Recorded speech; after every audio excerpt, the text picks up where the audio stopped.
Dietrich Bonhoeffer was a German pastor leading up to and during World War II.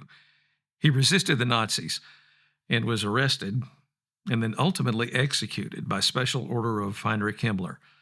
But he left a treasure trove of sermons, letters, books, and any of them are worth your time.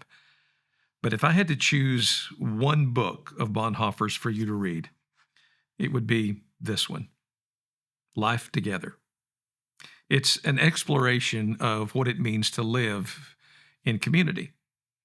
Now, my favorite section of the book comes toward the end under the heading, The Ministry of Holding One's Tongue, which is a glorious title.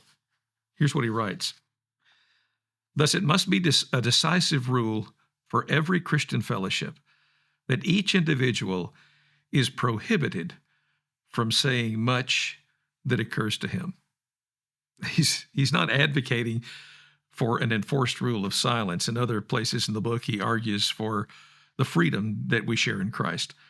His point is that much of what we say isn't really all that helpful. And if he were alive today, he would probably add neither as much of what we post on social media. And then he quotes Paul's counsel in Ephesians chapter 4, verse 29. Do not let any unwholesome talk come out of your mouths, but only what is helpful for building others up according to their needs, that it may benefit those who listen. Bonhoeffer recognized that we're not going to like everyone with whom we share community. He admits that sometimes they can be what he calls a nuisance and an affliction.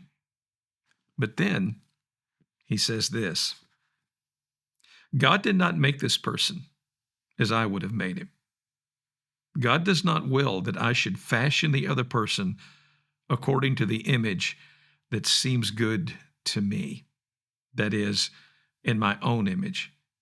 Rather, in his very freedom from me, God has made this person in his image.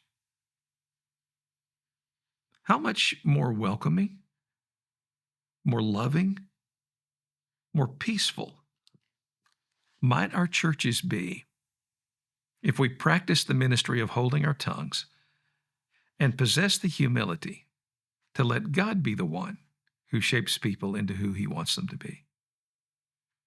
Not a sermon, just a thought.